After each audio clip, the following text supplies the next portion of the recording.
Sí funciona, ¿verdad?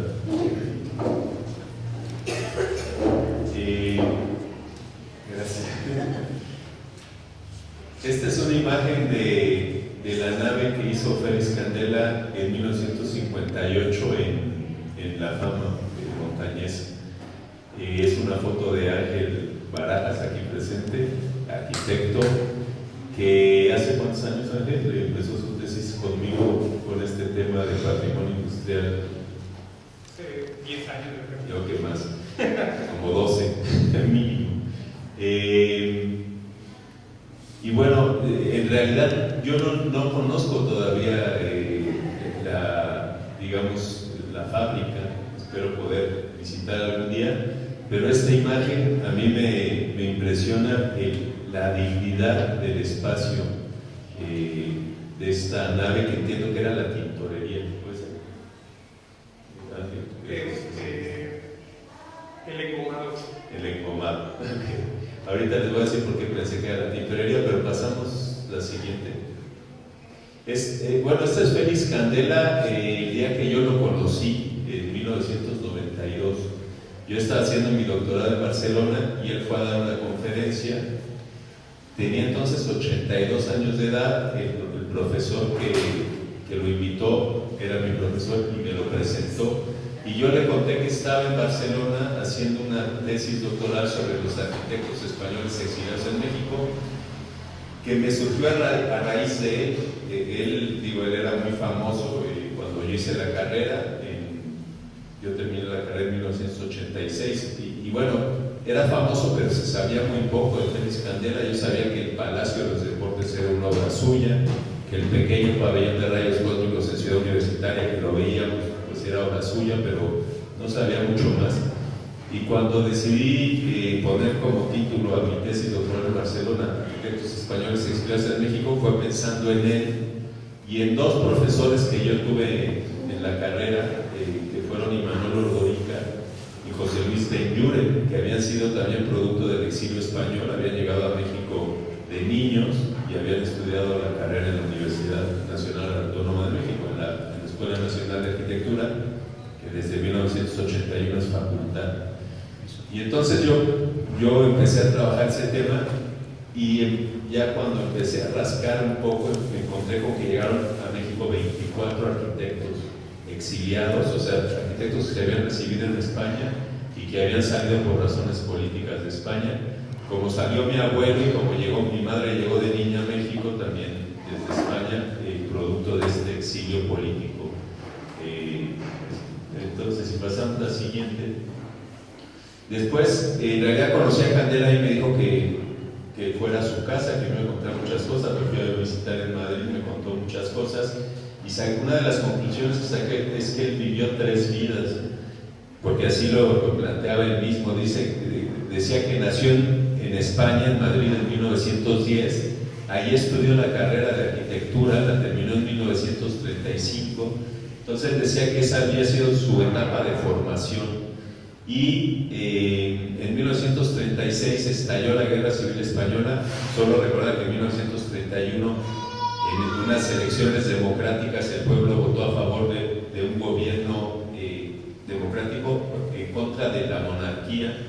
Recordar que España ha sido una monarquía desde sus orígenes y solo 2 momentos muy cortos en la historia. A mediados del siglo XIX, Primera República Española, no duró más de 8 años, y entre 1931 y 1939, Segunda República Española. Todo lo demás ha sido monarquía, excepto los 40 años casi de dictadura de Francisco Franco, el fascista que se alzó en armas y que ganó la guerra civil. Candela dice que llegó a México en 1939 después de haber participado en la Guerra Civil Española como miembro del Ejército Popular. Él había ganado una beca para ir a estudiar a Alemania, lo que él le apasionaba, que eran las estructuras laminares de concreto armado. Ahorita explicaré brevemente eso. Había ganado esa beca, pero estalló la Guerra Civil en España y decidió renunciar a la beca y enrolarse en el Ejército Republicano. Si nos ubicamos en esa época, en Alemania estaba el gobierno de Hitler. Estamos hablando de 1936. Hitler apoyó el alzamiento militar de Francisco Franco, Mussolini apoyó el alzamiento militar de Francisco Franco, y los países, entre comillas, democráticos, Francia e Inglaterra, no quisieron intervenir en la guerra, dejaron sola morir a la República. La República perdió la guerra 3 años después, gracias a los bombardeos alemanes, italianos, etc.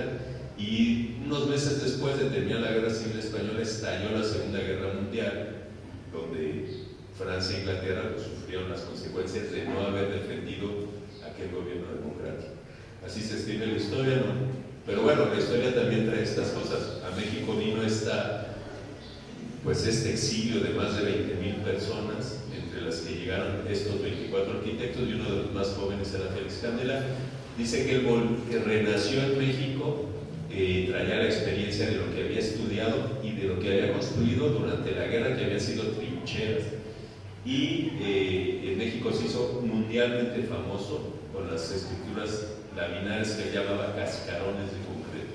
Y luego la última etapa de su vida, ya después del movimiento estudiantil en México, después del 68, a principios de los años 70 se mudó a Estados Unidos y ahí vivió su tercera vida ya como un arquitecto semi-retirado y que vivió de su fama, digamos, ya daba clases y conferencias por todo el mundo. Murió en 1997, casi a punto de cumplir 88 años de edad. Pasamos a la siguiente. Estos son el tipo de proyectos que hizo Candela en sus primeros 10 años en México. Eran proyectos que, bueno, él buscaba pues sí, la manera de ganarse la vida, y eran proyectos que, bueno, dignos, ¿no? Pero que no lo hubieran lanzado a la fama mundial.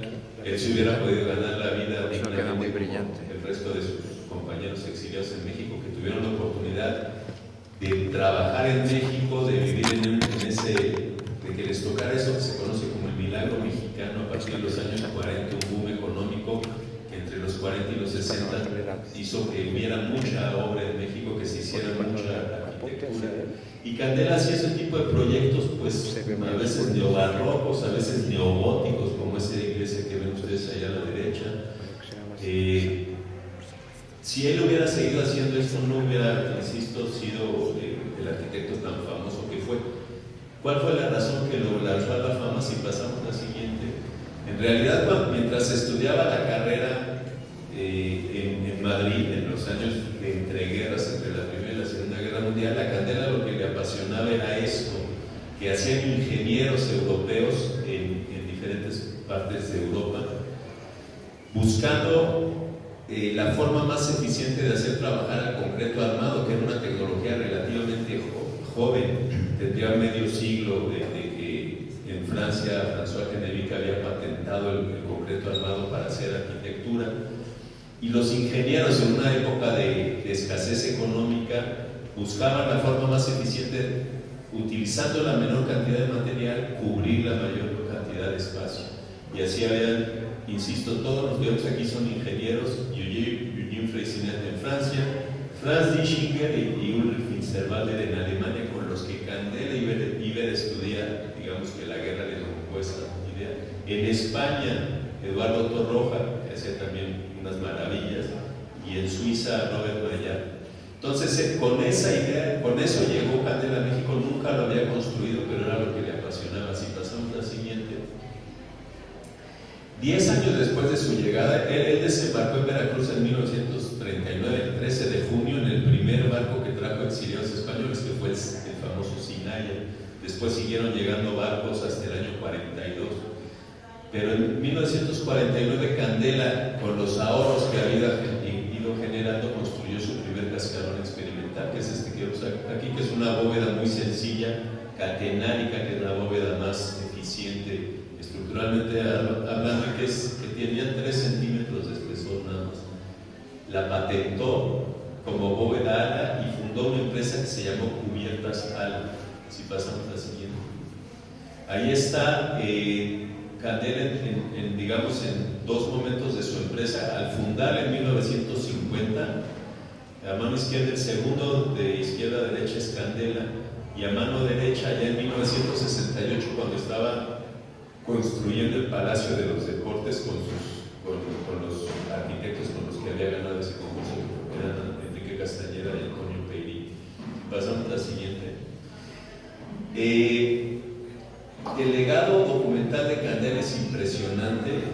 La mayor parte está en la Universidad de Columbia en Nueva York. Él se llevó de México miles de planos, de fotografías, de documentos, de cartas.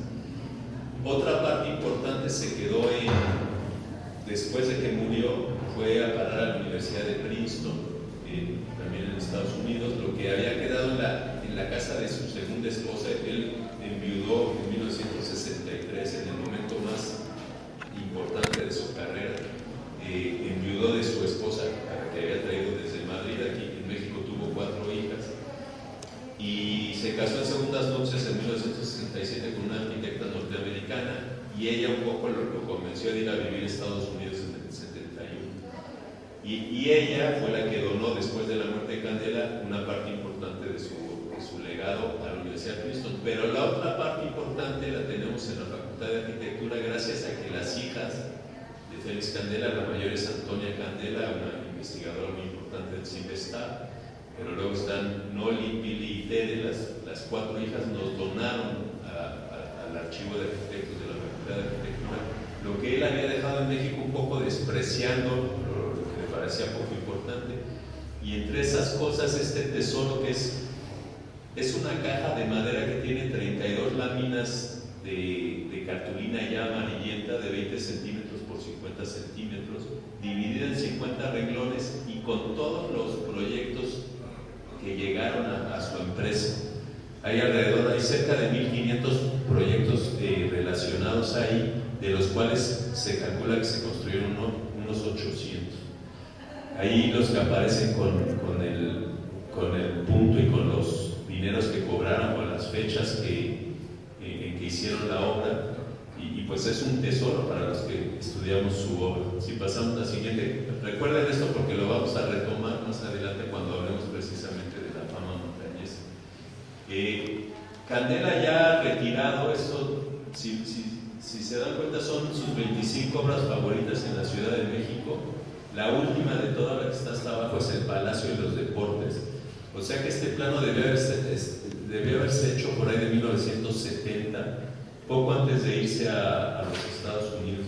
Y son 25 obras que tienen, que están representadas. Aparece el nombre, la ubicación en la ciudad, son las principales vialidades de la Ciudad de México, y por ahí aparecen las obras y luego representada cada obra con esos croquis muy expresivos. Pasamos a la siguiente.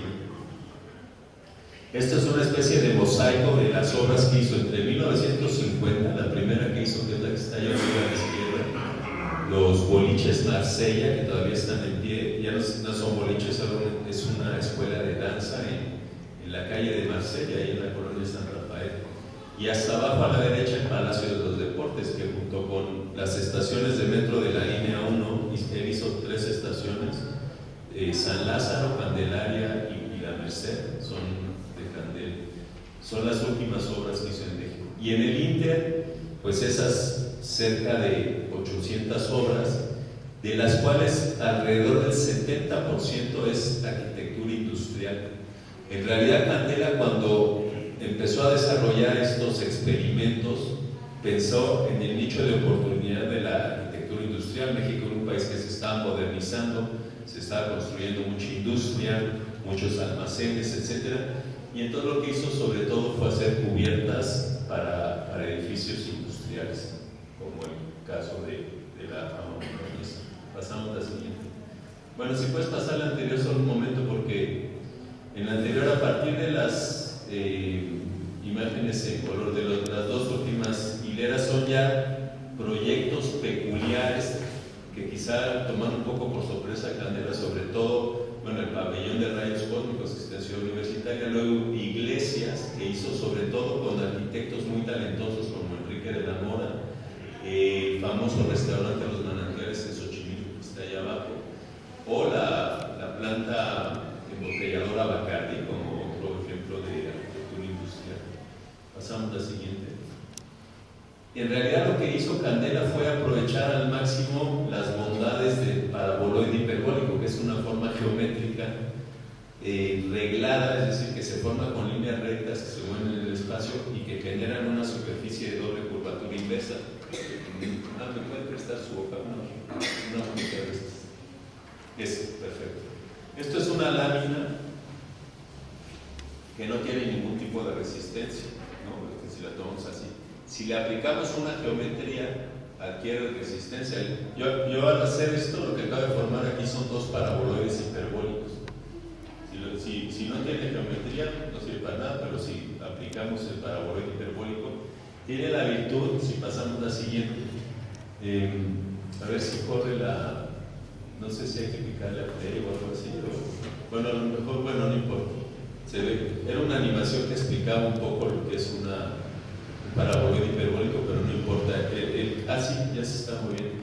Dos líneas rectas que se mueven en el espacio, 2 puntos bajan, 2 puntos suben, y luego se generan directrices y generatrices que, puras líneas rectas que se mueven en el espacio, generan una superficie de doble curvatura inversa, parábola hacia abajo y parábola hacia arriba.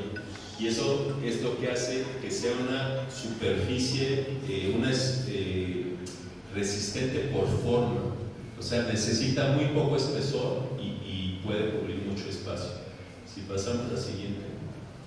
La primera vez que aplicó el paraboloide hiperbólico Candela fue precisamente en el pabellón de rayos cósmicos. Esa es nuestra famosa ciudad universitaria en construcción.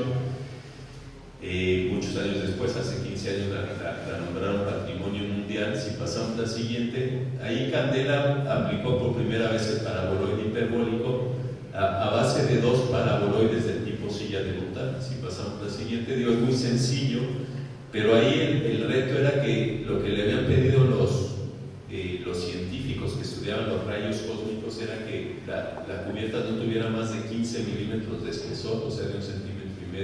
Y lo consiguió con, abajo a la derecha, son 3 arcos parabólicos que sostienen las 2 sillas de montar, así se conocen. Pasamos a la siguiente porque es como la silla que le pones al caballo. A ver si esta se puede arrancar. Ahí está. Miren, ese es un paraboloide hiperbólico que se corta con un plano horizontal y 2 planos verticales y genera la silla de montar, insisto, como la que le pones al caballo. Pasamos a la siguiente. Así cubrió el pabellón de rayos cósmicos. Estas son imágenes de la construcción. Auténticamente se lanzó como el Borras a construirla. Nunca se habían construido en México y se las ingenió. Les explicó a sus carpinteros, que eran muy hábiles, cómo con líneas rectas se podían hacer superficies onduladas. Pasamos a la siguiente. Claro, eso facilita mucho la construcción de la cimbra, que es la clave para... Finalmente, el concreto armado es una mezcla, una especie de masa que tú viertes en un molde y que cuando fragua quitas el molde y ya queda resistente. Entonces, toda la clave de la construcción está en la cimbra. Y él se anunció en una revista, la revista más importante de arquitectura, que se publicó en 1952, poco antes de inaugurarse la ciudad universitaria. Y se promocionó así: pabellón de rayos cósmicos en la ciudad universitaria, cubierto con un cascarón de concreto de 1,5 centímetros de espesor. Arquitecto Jorge González Reina. Él la mayoría de las veces trabajaba para arquitectos que llegaban a su oficina en busca de soluciones para las cubiertas. Consultor estructural, arquitecto Félix Candela. Construido por Cubiertas Ala, su empresa, sociedad anónima, únicos especialistas en cubiertas laminares de concreto. Los teléfonos llamen, nosotros se los solucionamos. O sea, su manera de promocionarse. Pasamos a la siguiente.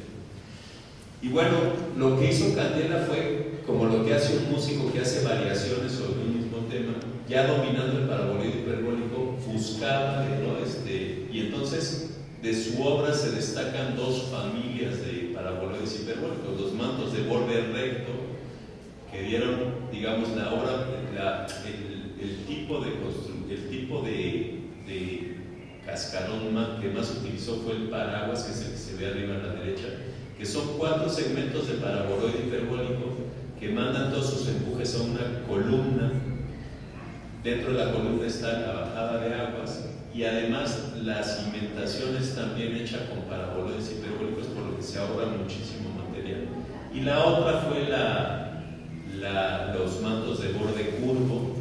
Esto depende de cómo cortes el paraboloide. Si lo cortes de manera paralela a las generatrices te genera bordes rectos, si lo cortas de manera perpendicular a las generatrices te genera bordes curvos. Y sus tres principios fundamentales eran lógica, eficiencia y economía. Para él era importantísima ir a lo más esencial, no buscar nada que fuera innecesario. Y esta parte de la economía para él era también fundamental. Él, cuando lo entrevisté, que tenía una memoria increíble y tenía mucho sentido del humor, me decía, es que a mí me encargaban las cubiertas no por bonitas, sino por baratas. Y ya después me quedaban bonitas, pero pasamos así. Ahí está el principio del paraguas, ¿no? Son los 4 segmentos de paraboloide hiperbólico que mandan todos sus empujes a la columna y de ahí pues a la cimentación. Y lo importante de esto es que se usaba la misma cimbra, eso es muy importante. O sea, con una cimbra que formaba un paraguas, la reutilizaba N veces y entonces era muy económico. También con esa gracia me dijo, a mí me llamaba por teléfono, me decían, ¿cómo está el metro cuadrado de paraguas? A 7 pesos. Necesito 5,000 metros cuadrados aquí en la nueva industrial Valle. Bueno, dice que los hacían como churros casi. Y es cierto, o sea, hay cientos de miles de metros cuadrados a lo largo y ancho del país cubiertos con este tipo de solución. Pasamos a la siguiente. Ahí están sus primeros paraguas experimentales. Ahí en la foto de abajo es muy famosa, están todos sus obreros y el único que no tiene sombrero y que lleva unas gafas negras está parado ahí, es Félix Candel. Y a la derecha arriba lo que se ve es cómo solucionaban la cimentación, o sea, modelaban los paraboloides hiperbólicos en tierra, en el suelo, y luego solo colocaban el armado, vaciaban y ya era muy económico en lugar de las zapatas de cimentación normales que llevan un montón de concreto. Pasamos a la siguiente. Bueno, y regresamos si pasamos a la siguiente, resulta que todas esas obras que están marcadas ahí de sus 25 favoritas están resueltas con paraguas, que son los que utilizó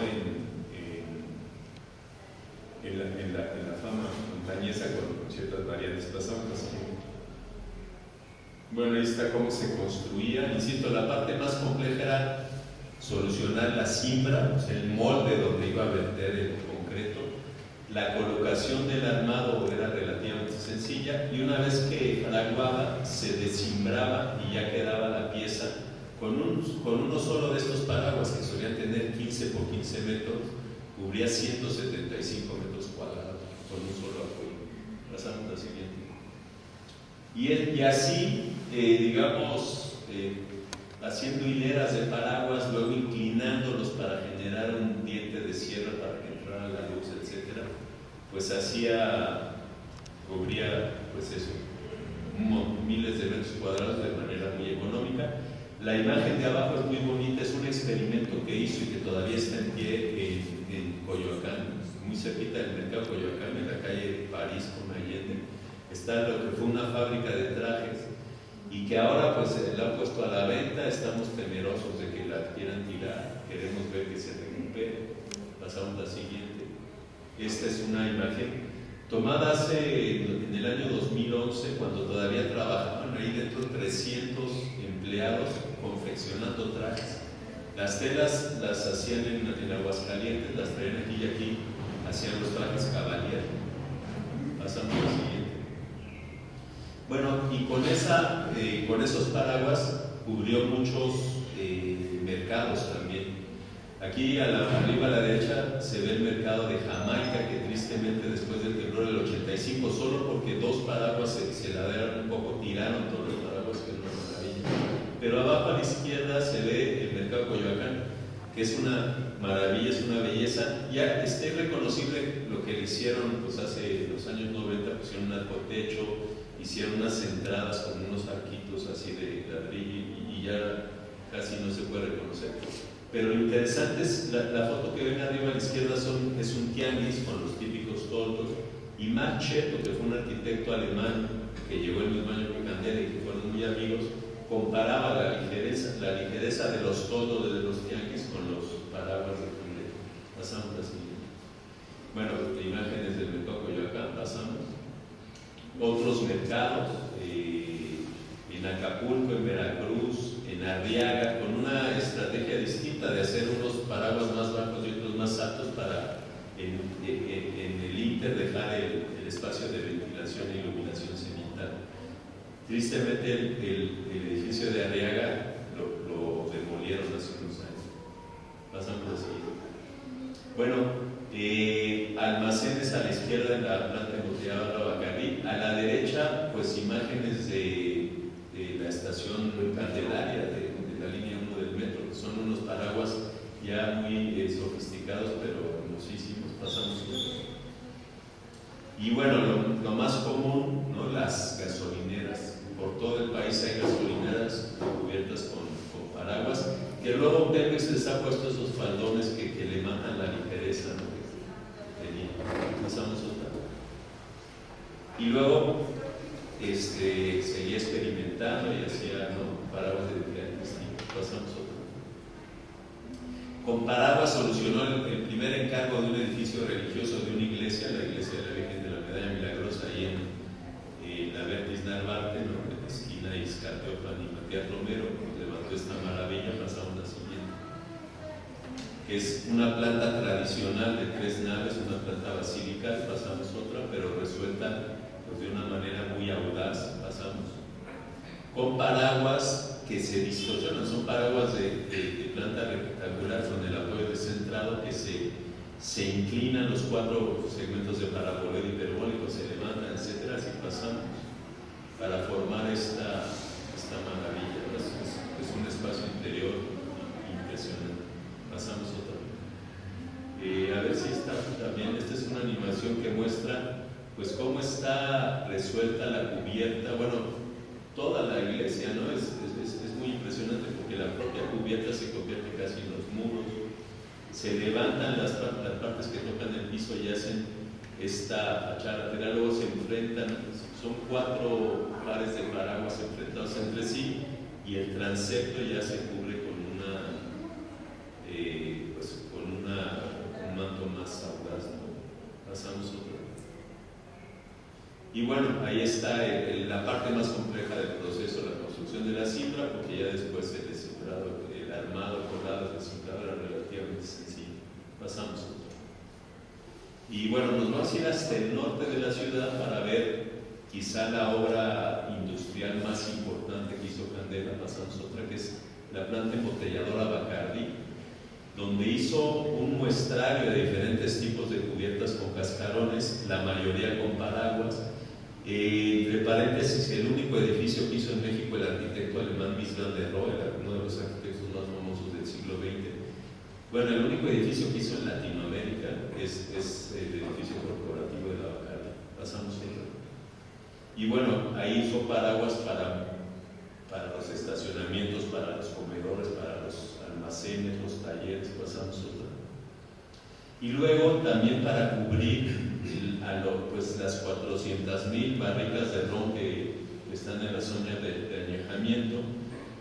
Se dieron cuenta que se evaporaba mucho alcohol, no se les evaporaba mucho ron, entonces había que ponerle una sombra y Candela hizo sus paraguas. Pasamos a la siguiente, siempre experimentando, ¿no? Aquí con ese experimento de prolongar los lados del paraguas, en lugar de 15 metros de apoyo a apoyo, consiguió que hubiera 25 metros entre las columnas. Pasamos otra. Y bueno, hizo la auténtica joya que es el edificio de embotellado. Pasamos a la siguiente. En una primera etapa hizo 3 bóvedas de corarista, ¿no? Bóvedas de cascarones de borde curvo. El máximo de Candela decía que lo máximo que cubrió un cascarón de concreto eran 30 metros. Y aquí juntó 3, entonces hizo una cubierta que cubría 30 por 90 metros, o sea, 2.700 metros cuadrados sin apoyos internos. Pasamos a la siguiente.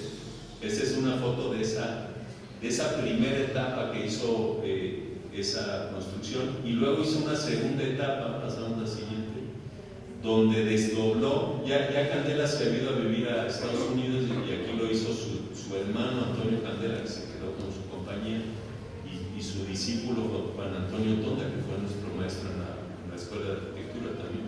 Y aquí lo desdoblaron, y entonces ahí cubre 60 por 90 metros, son 5.400 metros cuadrados, solo con 2 zonas de apoyo al centro. Pasamos a la siguiente. Esta es ya con la segunda crujía. Pasamos otra. Y el espacio interior es uno de los espacios interiores más impactantes de toda la arquitectura del siglo XX. Es un espacio casi religioso. Lo que pasa es que ahí lo que hace es embotellar ron, ¿no? Desde un poco, pero bueno, no. Pasamos al siguiente. Y al lado del edificio del famoso arquitecto Mies van der Rohe, padre del racionalismo. Y si pasamos a la siguiente, Candela criticaba mucho a esos arquitectos modernos que hacían cubiertas planas, porque para hacer una cubierta plana de concreto tú necesitas meter mucho armado en la parte de abajo, en la parte de arriba, meter unas por lo menos 12, 14 centímetros de espesor, y Candela los hacía de 4 o 5 centímetros de espesor. O sea que con la misma cantidad de concreto que usó Mies van der Rohe para cubrir unos 1.200 metros cuadrados, Candela lo usó para cubrir 5.000 y pico metros cuadrados. Pasamos a la siguiente. Otros tipos de arquitectura industrial en Dallas, en Texas, la fábrica de Texas Instruments, que para los que estudiamos en los años 70, 80, pues, las computadoras de Texas Instruments eran no computadoras, calculadoras, eran muy famosas. Eso lo hizo Candela. Pasamos a la siguiente. Y estas son otras instalaciones industriales que luego han ido desapareciendo. Pasamos otra. Y esto es lo que me interesaba. En una de estas hojas que les enseñan, desde estas láminas de papel amarillento, de cartulina amarillenta, aparece esta es la hoja 13, y aparece 58-18. 58 es el año 1958, 18 el encargo que recibió en ese momento. Y ahí no alcanzo a leer, pero dice algo así como Fábrica La Fama. ¿Y qué dice a la derecha? Textiles La Fama, sección tintorería. Por eso dije antes que sí era la tintorería. Y si pueden decirme que está escrito con pluma azul allá arriba, son las fechas en las que se construyó. Algo así como 8 del 8 de 58. Y luego, allá lo que cobró, 3.317 pesos. Bueno, lo interesante de ese material que tenemos ahí es esto, que te da esos datos tan importantes. Pasamos a la siguiente. Y ahí está lo que hizo. Me impresiona mucho la altura de estas, ¿no? La esbeltez de las columnas y la altura que tiene. Es el principio del paraguas, aunque no son propiamente paraguas, porque lo que hacen es apoyar digamos, de muro a muro. Pero bueno, es esto. Estas son fotos de Ángel, fotos que me pasó. Pasamos a la siguiente. Ahí se ven, pues esas, ¿no? Los interiores. Por ahí todavía alguna de las máquinas. Me decían que ya no existe las maravillosas máquinas. Bueno, aquí está Raquel Beato, que entre otras cosas es mi esposa y es especialista en arquitectura textil. O sea, hizo su tesis sobre historia económica de la industria fabril textil, pues desde 1830 hasta 1910. Bueno, si pasamos a la siguiente, las máquinas. Y bueno, por ahí uno de los, no sé si lo conocen, quien está caminando ahí, Don Chencho. Aquí está su hijo.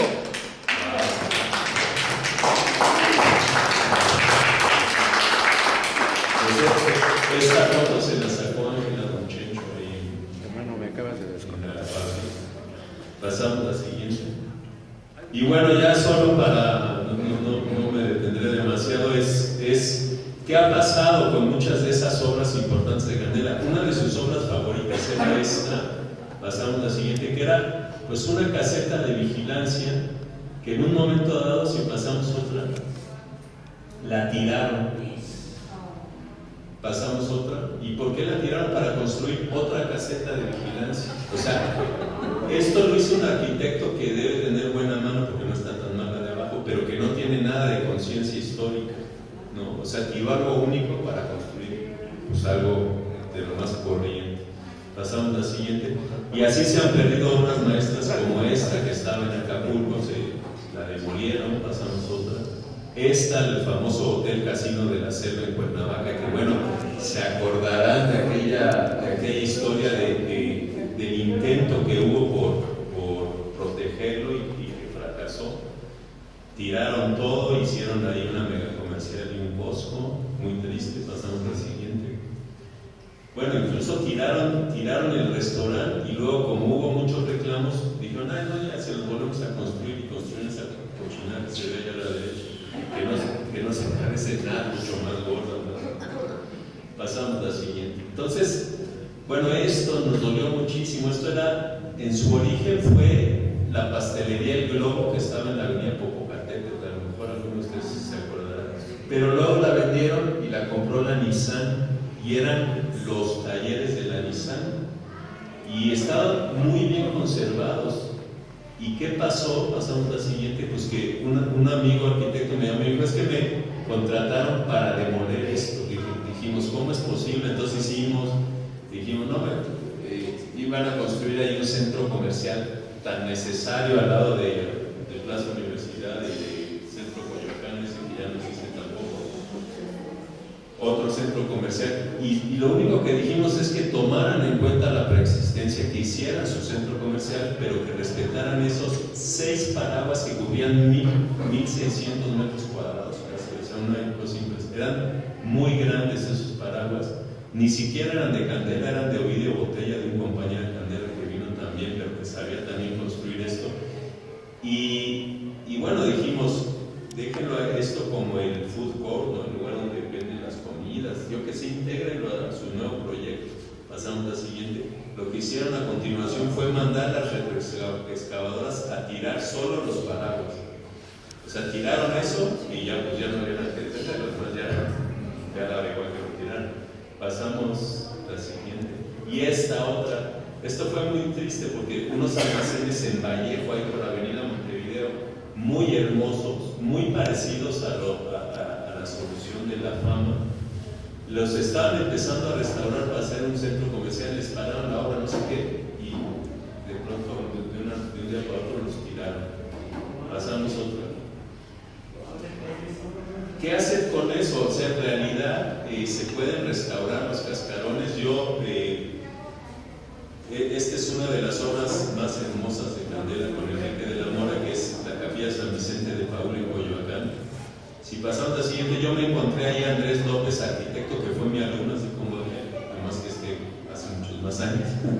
Y Andrés López estaba restaurando, entonces se ha convertido en un especialista en restauración de cascarones. Hicieron un maravilloso trabajo de restauración, bajaron los vitrales, los restauraron también. Pasamos a la siguiente. Y bueno, finalmente estas son algunas imágenes de esa capilla ya restaurada, que es una belleza. Pasamos otra. Pasamos. Estas son imágenes maravillosas. Naves de añejamiento de Bacardí. Unas de esas naves que vimos antes, pasamos la siguiente, hace relativamente poco le encargaron a Andrés restaurar esto. Así estaban. Pasamos la siguiente. Entraron a la restauración, estaban ya bastante dañadas. Pasamos otra. Y esos son trabajos de la restauración que hicieron. Pasamos otra. Incluso, bueno, les hizo estos elementos con tirantes para mantenerlas mejor. Pasamos otra. Y así quedaron las cubiertas. Pasamos. El mercado Juchitán en Oaxaca, en el temblor de 2017, en el 7 de septiembre, que fue por allá, si se acuerdan, antes del 19 de septiembre, quedó prácticamente muy dañado el mercado de Juchitán, que está hecho con cascarones de concreto que tampoco son de Candela. Hubo muchos arquitectos o ingenieros que usaron la misma tecnología y querían en tirarlo, pero en realidad lo que se había dañado eran los muros laterales y algunos apoyos. Pasamos la siguiente. Y entonces lo que se hizo, se convenció, y ahí sí convencimos a las autoridades, les dimos una plática sobre estas cubiertas y sobre todo a Fundación Televisa, que fue la que aportó el dinero, y pasamos la siguiente, se pudo hacer esta restauración. Pasamos otra y el mercado quedó espectacular con una nueva fachada del arquitecto Enrique Lasti. Pasamos otra y quedó realmente, bueno, muy digno, ¿no? Pasamos otra. Y bueno, estas son, voy a cerrar con dos obras en Xochimilco que quedaron también muy dañadas con el sismo del 19 de septiembre. Pasamos otra. Esta ya está muy dañada, y a través del Plan Nacional de Reconstrucción conseguimos recursos recientes para restaurar esto que está muy dañado. Estas son, digamos, parte de los daños que tiene. Pasamos otra. Y bueno, se ha hecho un análisis muy exhaustivo. Pasamos de cuáles son los daños y miren, incluso árboles han crecido arriba, ¿no? Son paraguas rectangulares. Pasamos otra. Y bueno, la obra más famosa de Candela, el restaurante de los Manantiales de Xochimilco, si pasamos otra, que es esta belleza, bordes curvos, quizás su obra mejor lograda. Pasamos otra. Este es un paraboloide que se corta con un plano horizontal y dos planos inclinados y forma ese cañón, esa especie de silla de montar alargada que intersectada con otras tres, o sea, 4 cañones de este tipo generan esa geometría de esa especie de flor de concreto que flota en los canales de Xochimilco y que es una belleza. Si pasamos la siguiente, pues quedó muy dañado después del temblor. Conseguimos recursos, hace 2 años se está trabajando con recursos muy exiguos en la reestructuración porque tenía hundimientos diferenciales, etcétera, y simplemente no nos vamos a tener. Pasamos la siguiente, pasamos otra. Y bueno, esa es la idea de cómo puede quedar y cómo puede recuperar su esencia que bueno, se había convertido en un sitio emblemático de danzón, ¿no? Todos los fines de semana había danzones ahí, y es un poco lo que pretendemos que sea actualmente. A lo que voy con esto es que hay manera de rescatar este tipo de obras del siglo XX únicas en el mundo y que debemos saber valorar